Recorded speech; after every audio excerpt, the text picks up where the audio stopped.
Good evening, friends, and welcome to another mystery here on The Curious Case. I'm Davis, your host, and tonight's tale begins with a clock that refused to stop ticking, even after death.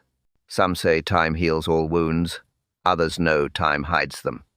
So before we wind the clock tonight, tell me, where in the world are you listening from, and what kind of weather is keeping you company this evening? Rain against the window, or the quiet hum of midnight? Either way, pour yourself a cup of tea. Now then, let's begin. It was a quiet September afternoon, the sort of day street Mary Mead wears like a shawl, soft, still, and faintly expectant. Miss Marple walked the lane with her basket in hand. The hedges were trimmed. The air smelled faintly of apples and polish. At the far turn, Briar Cottage, whitewashed walls, neat windows, and the low ticking sound that carried through the open doorway. The sound came from a clock, a tall, handsome grandfather clock. Its pendulum gleamed gold in the dim light, and as Miss Marple paused at the gate, it struck once, low, deliberate, but slightly wrong, half a second late. Mrs. Eliza Cray appeared in the doorway. Widow, 58, straight-backed, neat in grey. A woman who had learned to control her own voice before the world could. "Miss Marple," she said softly. "How kind of you to call." Inside, the cottage smelled of lemon oil and beeswax. Tea waited on the table, the kind with fine cups, but only two set out. The clock stood behind Mrs. Cray's chair, as if watching her. Each tick felt measured, purposeful. Miss Marple smiled. "One cannot walk past your garden without stopping. Your chrysanthemums are quite the envy of the parish." Mrs. Cray nodded. "They bloom better when spoken to kindly," she said, then paused. "Things do, don't they?" Nora Finch, the housekeeper, entered with a tray, young, thin, careful not to make noise. She set down the sugar bowl. Her hands trembled slightly. Miss Marple noticed, but said nothing. The widow poured tea. "One sugar, please." They spoke of village matters, the harvest fair, the new postmaster, the vicar's sermon on forgiveness. Ordinary, pleasant words, yet beneath them something unsaid moved like current under calm water. Mrs. Cray's eyes drifted to the clock again. It ticked on, strong, steady. Then, a faint, uneven sound, a double beat. Tick-tick, pause, tick. "Strange thing," she murmured. "It was my husband's pride. Said it would outlive us both. But lately, it's been different." Miss Marple tilted her head. "Different?" Mrs. Cray's fingers tightened on the cup. "They say it strikes 13 when death is near." "Silly, I know. Old stories." She smiled faintly, not at all comforted. Outside, a breeze lifted the lace curtain. A faint scrape echoed the clock's pendulum shifting. Nora turned her head sharply. Mrs. Cray placed her cup down. "I asked you here for a reason, Miss Marple." Her voice had changed lower now, firm beneath the tremor. "There's something I want witnessed." Miss Marple's knitting paused mid-stitch. The clock ticked once more, loud, deliberate. Mrs. Cray looked up. "I find myself in need of a sensible witness." The teacups were barely empty when the knock came. Sharp, purposeful. Not the sound of a guest, but of ownership. Mrs. Cray stiffened. Her hand paused above the sugar bowl. Nora froze in the doorway. Miss Marple looked up, quietly alert. The door opened before anyone could speak. A man stepped in, tall, thick around the shoulders. City coat, city eyes. George Lenton. "Good afternoon, Aunt," he said without warmth. His voice filled the room like smoke. "You've been hard to find." Mrs. Cray's tone was cool. "I was not hiding." He smiled thinly. "No. Just avoiding signatures, perhaps." The words hung between them. The clock ticked once louder than before. Miss Marple set down her knitting. Her instinct whispered. A quarrel rehearsed. George tossed his gloves onto the table. "I'll come straight to it. The estate. Uncle's will gives me rights of access. I'll take his papers now." Mrs. Cray's composure cracked slightly. "You will not." He stepped closer. "You've been living off this place for 10 years. I'm done waiting for you to let go." Nora tried to leave quietly. Her hand trembled on the tray. Miss Marple caught the small movement, a twitch at the corner of the maid's mouth. Fear. Mrs. Cray rose. "You forget yourself, George." He laughed. "I remember perfectly. Uncle promised me this house. And yet you stayed, like dust that won't be swept away." Her voice sharpened. "I've kept this house alive. You only come to pick its bones." For a moment, silence. Then his fist struck the clock's casing hard. It shuddered. The pendulum wavered, then steadied. "You see?" he sneered. "Even time's on my side." The sound unsettled the room. Marple noticed the clock's face, one hand now slightly off its mark. Mrs. Cray's breath trembled. "You'll get your papers tomorrow. I'll not be bullied in my own home." "Tomorrow won't do." He snatched a key from the mantel. "I'll fetch them myself." "That key," she began. Too late. He strode down the hall, into the study. Door slammed, bolt drawn from the inside. The house fell still. Even the clock seemed to pause, listening. Nora whispered, "He shouldn't touch those papers. They're not meant for him."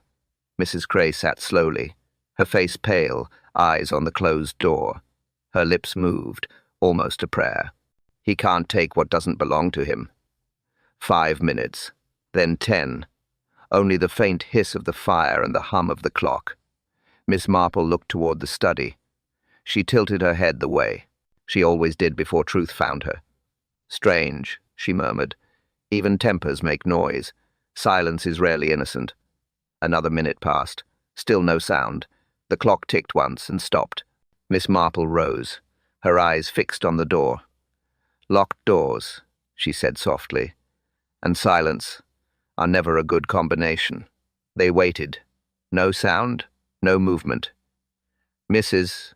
Cray called softly, "George." Her voice barely crossed the hall. No answer. Miss Marple touched her arm. "Perhaps we should knock." She did. Once. Then again. Nothing. Nora hovered by the doorway, eyes wide. "I heard something," she whispered. "Like a scrape." Then quiet. Miss Marple moved closer to the door. The brass knob was cold. She tried it firm, unyielding. Locked. "The key?" she asked. Mrs. Cray's voice shook. He took it. The air felt heavier now. The house itself seemed to hold its breath. Miss Marple turned. "Nora, ring the police. Tell them it's urgent." Within 20 minutes, the small police car pulled up the lane. Inspector Slack stepped out first, brisk, tired, suspicious of everything. Behind him, Dr. Haydock, bag in hand, eyes sharp as ever. "What have we this time, Miss Marple?" Slack muttered, half resigned. "Another mystery before supper?" "I fear so," she said gently. A locked door. And silence. Slack rapped on the panel. "Mr. Lenton, open up, if you please." No sound. He bent, squinting through the keyhole, then froze. Good Lord. Dr. Haydock crouched beside him. Through the narrow view, George Lenton lay sprawled on the rug, face down, unmoving. One arm twisted beneath him. Slack straightened. Doors locked from inside. Bolt too. He tried the handle again, solid. "Any other way in?" "The window," Miss Marple said. "Round the side." They moved quickly into the garden. Dusk had begun to settle, grey pressing against the glass. The French window stood closed, curtains half drawn, Slack pressed against the latch. Tight, fastened. He shaded his eyes, peering through the glass. "What do you see?" Haydock asked. Slack's voice dropped. Fire still burning. Clock on the mantel. Stopped. 6:47. Miss Marple's gaze followed his. The clock's hands pointed like frozen fingers toward evening. Something about it looked wrong, one gear tooth misaligned. Almost deliberate. Slack jimmied the latch with his knife. The window creaked, then gave way. He slipped inside, boots silent on the rug. The air was thick with smoke and polish. Fire low, still breathing embers. Papers on the desk untouched. George Lenton very still. Dr. Haydock knelt beside the body. Head wound, back of the skull, heavy blow. He checked the hands. Still warm, not long dead. Slack looked around. No weapon? None visible. The inspector crouched by the door. Key in the lock. Bolt shot. Impossible, he muttered. Completely sealed. Miss Marple stepped inside quietly. Her eyes moved over the room, slow, deliberate. The small details others missed. The chair by the hearth too neatly placed. The clock not simply stopped, but silenced, and the faintest line of dust broken on the mantel as if something had been lifted, then replaced. "Doctor," she asked softly, "would you say the blow came from height?" "Yes, something heavy. Perhaps a fall, though not accidental." Slack's jaw tightened. No one entered, no one left, and the door locked behind him. Miss Marple didn't answer. She had bent near the hearth. Her hand hovered over the brass grate. A faint shimmer caught the firelight. She rubbed her fingers together. Something slick, oily. She looked toward the silent clock, its pendulum still. The room was utterly quiet. Then from somewhere deep within the mechanism, one soft click. The pendulum trembled, ticked once, twice, and began to move again. A faint smell of oil drifted through the air, and the ticking started again. The room smelled of polish and smoke. The air held still, as if listening. Miss Marple stood before the clock, tall, heavy, imposing. The pendulum swung slow, steady, but wrong. The sound felt slightly out of rhythm, a heart missing a beat. Inspector Slack frowned. "Broken?" "Not broken," Miss Marple murmured. "Dishonest." The hands showed 6:47, but the embers in the hearth said otherwise. The fire had been burning for at least an hour longer. She leaned closer. The minute hand was smudged. The brass edge carried the faintest trace of powder. Not dust, sugar. She touched the mantle. Tiny grains caught the light. White against the dark wood, sticky under her glove. "Sugar?" Slack muttered. "Not something one expects on a clock. Unless someone had been handling both," Miss Marple replied softly. Her gaze swept the mantelpiece again. No ornament out of place. No scattered papers. Everything neat. Too neat. Then she saw it, a faint circular stain beneath the clock's base. A teacup ring. Almost invisible. But there. The porcelain mark where no cup should ever sit. She bent lower. The cloth under the clock was still faintly damp. "Someone moved it," she said quietly. "Recently." Slack turned toward her. "Moved it? Why would anyone move a 200-pound clock?" "To lie," she said simply. Nora shifted near the doorway. Her face pale, hands clasped. "I cleaned that clock this morning, miss, but it was already odd." The ticking came and went. Miss Marple nodded slowly. "Did you notice the pendulum stopping?" "Once," Nora said. Then it started again, all by itself. Marple's eyes narrowed. Machines rarely act alone. And yet here, this one had timed something perfectly. She straightened, brushing her gloves together. "Doctor," she said, "when you examined Mr. Lenton, did you note the time of death?" Haydock thought. "Around 7, perhaps a little before." She looked at the clock again. "Then someone set it back 20 minutes. Slack scowled. "To confuse us?" "To convince us," Miss Marple corrected. "That whatever happened, happened sooner than it did." She turned toward the window. The pendulum swung again, sharp and clear now. Tick, tick. Each sound deliberate, each sound guilty. Slack crossed his arms. "You think that thing's part of it?" Marple smiled faintly. "I think it tells a story, Inspector." Her eyes lingered on the sugar, the ring, the glinting brass. One just has to listen properly. She stepped back. The fire crackled once, soft and hollow. Then came the clock's next beat. Tick, tick, pause. Miss Marple looked up, her voice quiet, measured, certain. "Something here," she said. "Doesn't belong." Morning light crept into Briar Cottage. Cold, flat, the kind of light that shows what night tries to hide. Nora Finch stood by the kitchen sink, hands clasped, eyes fixed on the floor. A small brown stain marked her apron. Tea, or something else. Inspector Slack questioned her first, his tone brisk, practical. "You left the house at 6:15? "Yes, sir. Mrs. Cray asked me to fetch tea from the grocer's." Miss Marple watched quietly from the corner. Her knitting needles rested on her lap, motionless. 6:15, she repeated softly. That's rather late for errands, isn't it? Nora's throat tightened. The grocer closes at 7. I thought I'd be quick. Slack opened his notebook. And you came straight back? Yes, sir. Her voice trembled. Miss Marple leaned forward. Strange. Mrs. Pierce from the cottage opposite told me she saw you returning at 6:30, carrying a parcel. Nora froze. Her eyes flicked toward the profiling window. Colour drained from her face. Slack looked up sharply. Is that true? Nora's hands twisted in her apron. I might have stopped to chat. Just a few minutes. Carrying what? Miss Marple asked. Her tone soft, almost kind. Nora hesitated. A small bundle. The grocer wrapped it. Brown paper. For tea. Nora nodded quickly.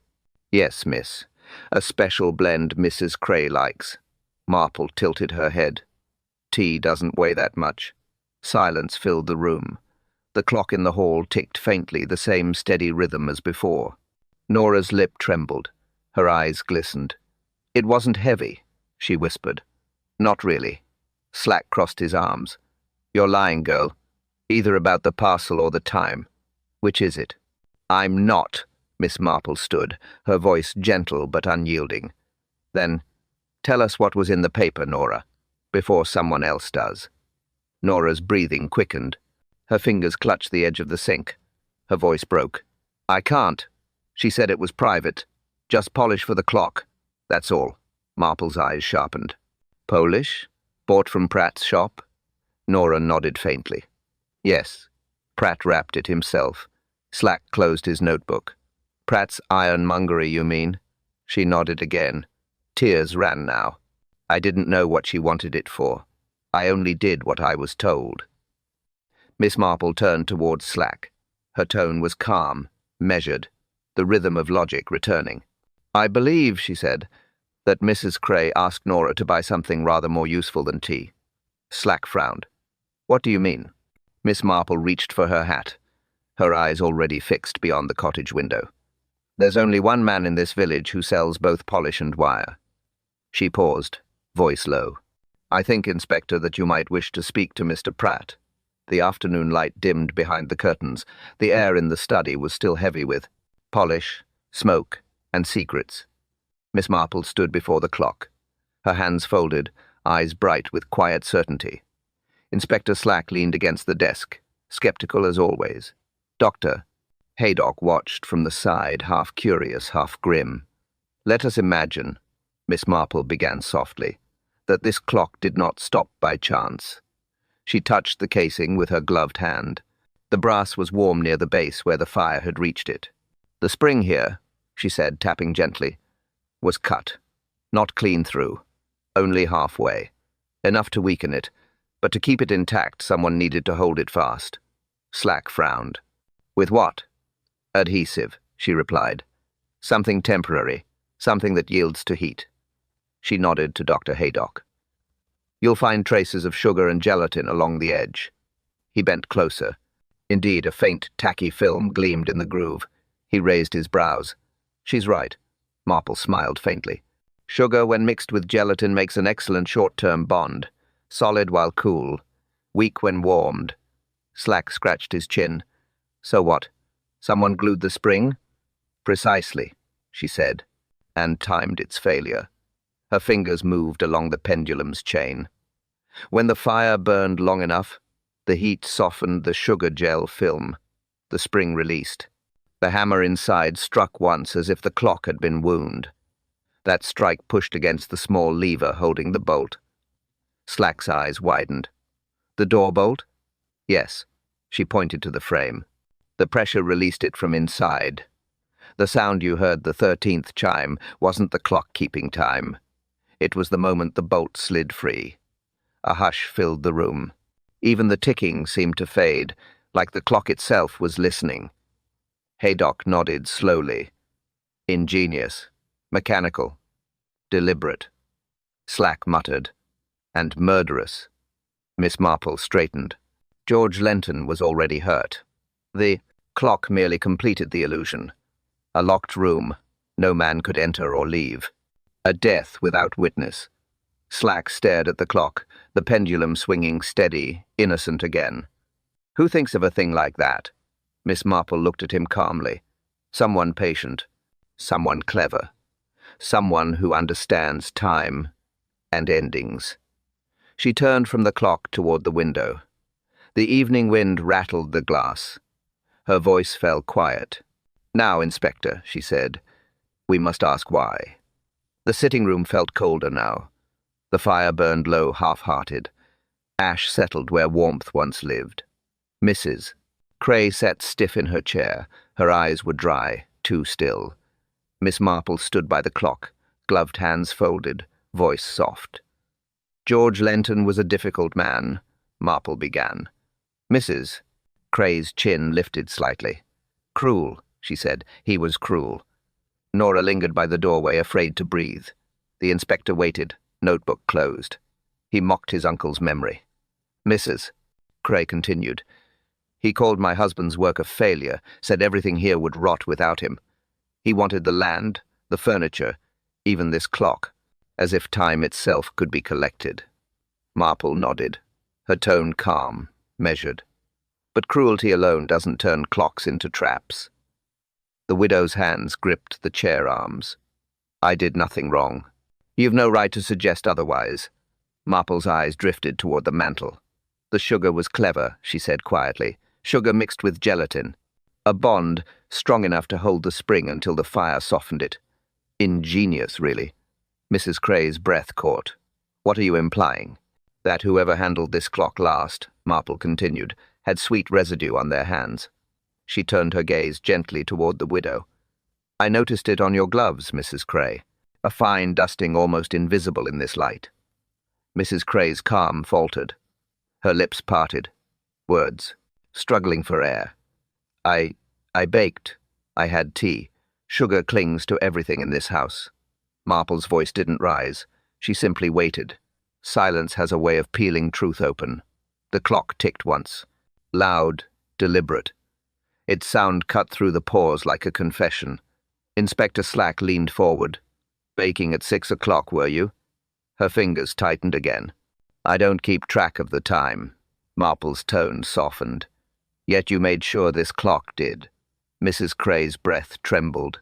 She looked away toward the fire, toward the ashes that once glowed bright. Her reflection shimmered faintly in the clock's glass face. "I'm an old woman," she said finally. "Loneliness is arithmetic. You add the quiet days, subtract the visits, divide the memories. Sometimes it doesn't come out even." Marple's eyes softened, but her voice stayed firm. "Grief explains many things, but not timing mechanisms." Mrs. Cray's shoulders rose, then stilled. Her composure cracked at last. Her voice dropped to a whisper, sharp with pride and fear. "I don't like what you're implying, Miss Marple." Night fell early over Street Merry Mead. Rain whispered against the windows. Inside Briar Cottage, the house breathed in silence. Miss Marple sat awake by her window. She had meant to rest. But the sound returned. Soft, rhythmic. Tick, tick, tick, tick. The clock. The same one that had stopped after George Lenton's death. Now alive again. She rose, wrapped her shawl, and took her umbrella. The lane was slick, the air damp with wood smoke. A faint glow flickered behind the cottage curtains. Someone still awake. Mrs. Cray had retired hours ago, or so she'd said. But light doesn't lie. Marple knocked once. No answer. She tried the latch. Unlocked. The hall smelled faintly sweet like burnt sugar. She stepped inside. The clock ticked steadily now, pendulum swinging smooth as a heartbeat. Nora stood in the corner, startled. Her apron wrinkled, her eyes red. "Miss Marple." She clutched a cloth in her hand, charred, torn. Marple closed her umbrella and nodded toward the clock. "When did it start again?" "Just now," Nora whispered. "I was cleaning. Thought I'd dust it before morning." Then it moved. On its own. Miss Marple moved closer. The pendulum swayed calm, certain, unhurried. She could hear each beat clearly in the quiet room. The rhythm was perfect, almost too perfect. The widow's voice carried faintly from upstairs. "Is someone there?" Marple didn't answer. She knelt beside the clock. "Did you open it?" she asked Nora. The girl nodded, trembling. "Yes. It smelled strange. I thought something was burning inside." Marple unlatched the small side panel. The smell hit immediately scorched oil and faint rosewater. Inside, tucked against the spring, a curled scrap of muslin, burnt at the edge, sticky to the touch. Marple lifted it gently with her tweezers. It glistened slightly in the light, the fibers stiff, as if coated with resin. She turned to Nora. "You touch this?" Nora nodded weakly. "I tried to wipe it out. It was stuck near the hinge. I didn't know." Marple closed the panel, eyes narrowing. The pendulum continued to swing, steady and calm, as if proud of its secret. She straightened slowly, voice low. "Rosewater," she murmured. "Sugar, gelatin, and scent." Nora swallowed. Her hands shook. "What does it mean, Miss Marple?" Marple looked toward the staircase, toward the stillness above. "It means, my dear," she said softly, "that she cleaned something she shouldn't have." Morning brought drizzle. The village high street glistened under pale light. Inspector Slack walked ahead, coat collar up, boots striking puddles. Miss Marple followed, calm as ever. They reached Pratt's Ironmongery, a narrow shop filled with polished tins, tools, and dust that smelled of iron. A bell chimed as they entered. Mr. Pratt looked up from his counter, spectacles sliding down his nose. "Morning, Inspector." "Miss Marple." Slack didn't waste time. "You sold something to Nora Finch on Monday." Pratt blinked. "Oh yes, the maid from Briar Cottage. Polite girl. Nervous." He scratched his chin. "She bought picture cord, blue chalk, and a small pack of gelatin sheets." Slack raised an eyebrow. "Odd combination for a maid." "Not if she was sent by her mistress," Pratt said. "She also bought rosewater. Said it was for polishing." Marple's gaze lifted slightly. "Polishing the clock's casing, perhaps?" Pratt nodded. "That's what she said. Needed it gleaming before a family visit, I think.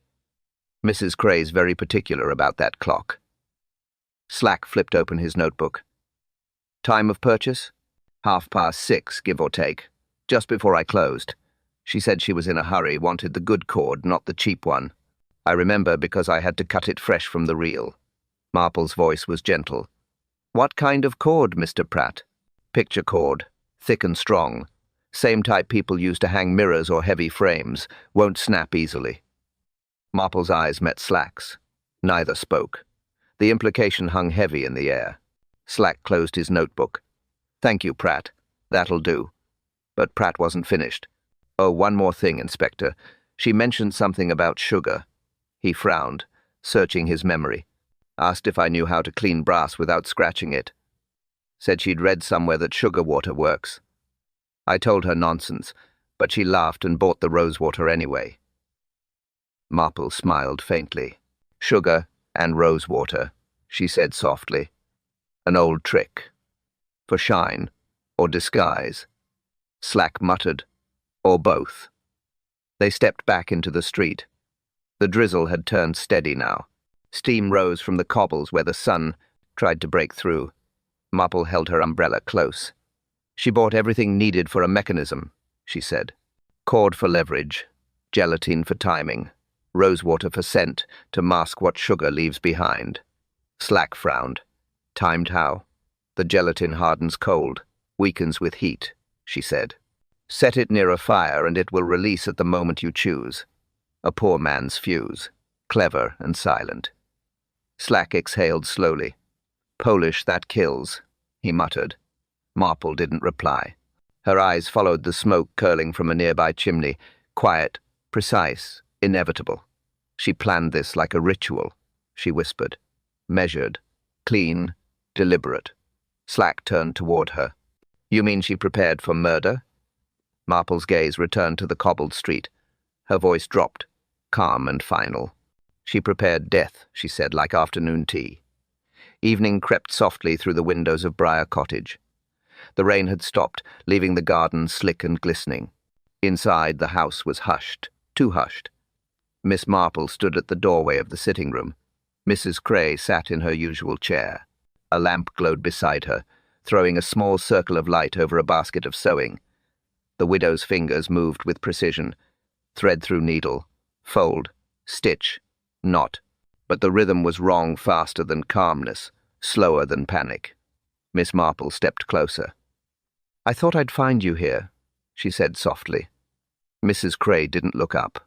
"I mend what's broken, Miss Marple. Always have." Marple's eyes drifted to the sewing kit. A neat little tin, ordinary, harmless. Beside it, a folded scrap of white muslin, burnt at one corner. "That fabric looks familiar," Marple said quietly. The widow's hand froze. Just for a second, then moved again, steady but trembling. "Old cloth. For dusting. Nothing more." Marple's tone was gentle, almost kind. "Rose water, sugar, and gelatin, an unusual combination for dusting." Mrs. Cray looked up sharply. Her eyes glimmered, brittle as glass. "You've been busy, Miss Marple." "Curious only," Marple replied. "Curious how a clock that should have stayed silent could time a man's death so perfectly." The needle paused mid-air. "I didn't kill him," she said. Her voice cracked on the last word. "I only wanted quiet. I wanted peace." Marple took a slow step forward. "Peace is rarely mechanical, Mrs. Cray, but this," she nodded toward the clock in the corner, "was no accident." The widow's hands fell to her lap. The thread slipped through her fingers. "He would have destroyed everything," she whispered. "He wanted to sell the house, burn the papers. Leave me with nothing." Marple's tone softened further. "Then you planned mercy, not vengeance." Tears welled behind the widow's eyes. "I weakened the spring," she said, voice barely audible. "I only meant to frighten him, to make him see how fragile life is. But the fire melted the bond sooner." Marple said nothing. Silence held the confession in its hands. Mrs. Cray stared at the muslin in her lap. The needle trembled once, then fell.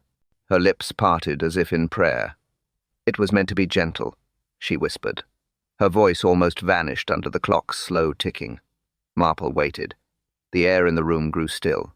The widow's gaze lifted, unfocused, fixed on nothing. "He never felt a thing," she said. The wind picked up outside. The curtains fluttered. Inside, the clock ticked softly, almost sympathetic. Mrs. Cray sat motionless. Her confession lingered in the air like smoke. Miss Marple stood nearby, hands folded neatly before her. "You see," the widow began, her voice thin.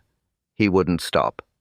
Her eyes looked beyond Marple, somewhere far away, where the past still lived. "George found something he should never have found." Marple said nothing. She knew the silence would lead her there. Mrs. Cray reached for the drawer beside her. From it, she drew a folded paper, creased, faintly yellowed. She held it tightly, as though the ink itself could burn her.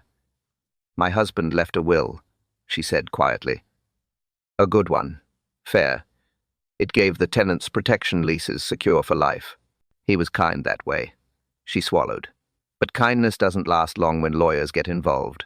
When he died, his solicitor wanted everything sold. The tenants turned out. The land divided." Marple's eyes softened. "So, you forged a new one?" Mrs. Cray nodded once. "I only copied what should have been written. Nothing more." Her fingers shook, but her tone stayed calm. "I told myself it wasn't wicked, only correcting an injustice. The tenants kept their homes. No one questioned it. Until George." Slack shifted in the corner, silent witness to every word. Mrs. Cray continued. "He came one evening.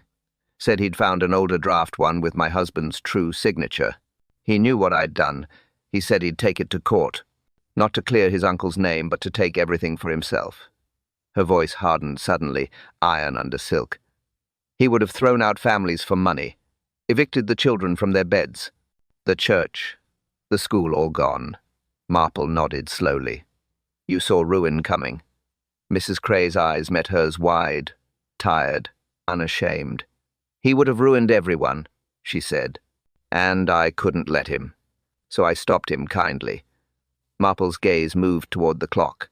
The pendulum swayed even, relentless.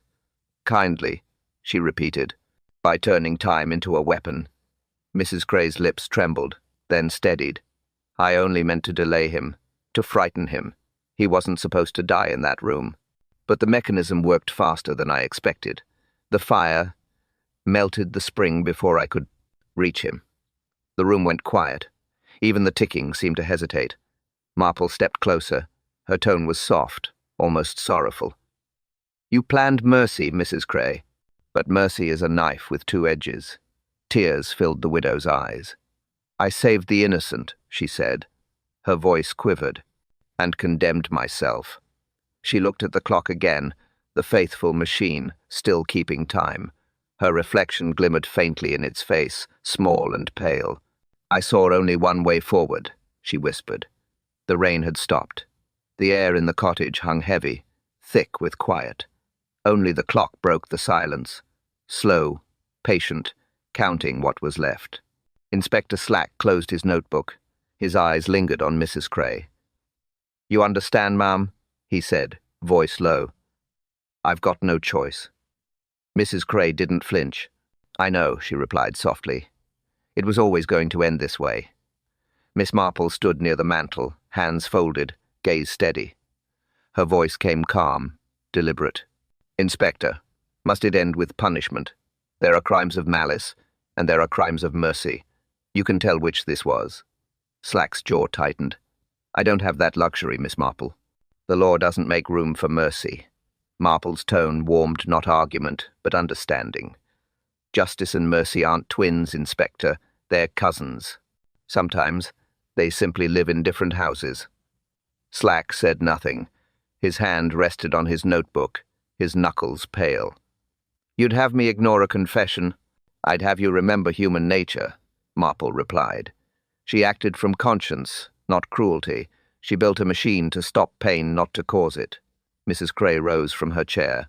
Her movements were calm, almost graceful. The lines of grief had settled into acceptance. She reached for her coat-grey wool, neatly folded across the arm of the sofa. Nora stood by the doorway, crying silently. Don't let them take you, ma'am, please. The widow smiled faintly. My dear, I took myself long before they came. She fastened the top button, then the next. Slow, careful, like ritual. Slack stepped forward, reluctant. I'll need to walk you to the car, Mrs. Cray. She nodded. Of course, Inspector. I wouldn't wish to make things untidy. Miss Marple's eyes followed her not with pity but respect. Few people face their own ending so neatly. The three of them moved toward the door. Nora's sobs filled the hall. Dr. Haydock stood outside beneath his umbrella, head bowed. As Mrs. Cray stepped across the threshold, she turned once more. Her eyes met Marple's. Tell them, she said, it wasn't hatred that wounded that clock. It was love. Misplaced, perhaps, but love still. Marple gave a small nod. Nothing more was needed. Slack opened the door wider. The wind slipped in, cool and hollow. They stepped out into the night. Inside, the house grew still again. The fire sank to ash. The shadows lengthened across the floor. And in the empty room behind them, the clock stirred. Its gears shifted once. A single chime echoed through the silence, though long past midnight. The next morning came pale and still. The village had returned to order, as it always did. Only Briar Cottage stayed quiet, its curtains drawn, its clock silent at last. At the Bluebell Cafe, Miss Marple sat by the window. Steam rose from her teacup. Across from her, Dr. Haydock stirred his own absent-mindedly. Neither spoke at first. The sound of spoons and cups filled the space between them. Finally, Haydock sighed. So, she confessed to everything. Marple nodded. She did. He leaned back. Remarkable woman. She planned it all like an engineer. Timing, sequence, release. Marple's knitting paused mid-loop. And felt like a saint, she said softly. He frowned. You think she believed it was mercy? I think, Marple replied. She believed justice had lost its manners, and when justice becomes rude, mercy steps in uninvited. Haydock gave a quiet chuckle. You have a way of turning sin into sympathy. I have a way of understanding motive, she said. It doesn't absolve, but it explains. He looked down at his cup. Still deliberate or not, the mechanism was perfect, every piece in its place, even the timing of her own undoing. Marple smiled faintly. That's the danger with perfection, Doctor. It leaves no room for grace. Outside, a child laughed in the street. The sound was light, careless, alive. For a moment, the weight in the room lifted. Haydock looked at her thoughtfully. You've seen too much of this, haven't you? Enough to know, she said, that people rarely kill for greed alone. They kill to protect something: memory, pride, love. He sipped his tea. Strange world, isn't it? A woman kills to save kindness. Not so strange, Marple murmured. We all build our own clocks. We wind them with reason, and stop them with feeling. The doctor smiled, though his eyes stayed troubled. You make it sound almost poetic. Hardly, she said. Just accurate. The cafe clock struck 11. A clean, clear sound on his time. Marple gathered her gloves and stood. One can forgive a faulty mechanism, she said, but never a faulty conscience. Haydock nodded. He watched her leave, her step small but certain. The bell over the door chimed softly behind her.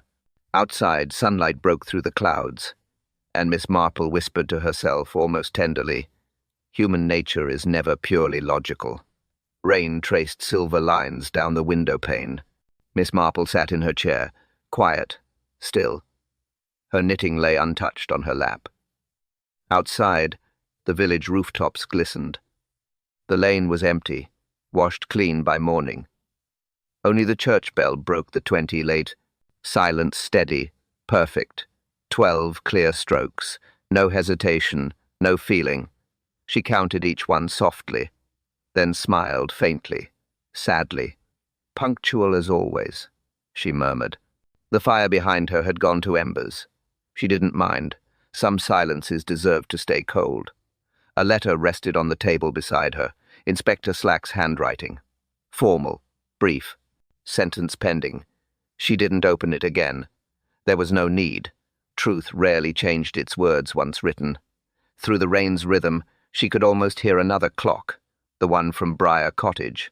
She imagined it now, sealed, boxed, evidence no longer timekeeper. Its pendulum still, its gears ashamed of what they'd done. Miss Marple folded her hands. It's curious, she said softly, how even justice leaves an echo. The sound of wheels on wet road drifted faintly outside. A cart passing, a life continuing. The village moves on because that's what villages do. But she knew Mrs. Cray's story would linger. Not for the scandal, not for the cleverness, but for the quiet truth underneath it. She had killed with logic, saved with emotion, and balanced both too perfectly. Marple rose and crossed to the window. Rain fell harder now, drumming against the glass like a confession that never stopped. In the distance, the church stood unmoved, its clock hands true, its bell exact. She watched the steeple, its stillness, its certainty, and she whispered to no one, perhaps time forgives slower than law. The words hung there, fragile and alive. Then she turned back toward her chair. The light had changed soft, forgiving. Her teacup waited, cold but familiar. She sat again. Her knitting resumed, slow and even, one loop after another. No haste, no judgment. The rain eased. The sky began to clear, and Miss Marple, without looking up, finished her thought. But it forgives. Thank you for joining us tonight, dear friends, here in the Popping by Days. List by DabraVox.org. Quiet heart of Street Mary Mead. Another hour. Another secret unwrapped over tea. Tell me, which clue whispered the truth to you first? The sugar on the mantel? The clock that lied? Or the silence that refused to stay silent? Every mystery hides in plain sight, waiting for eyes patient enough to see and hearts calm enough to listen.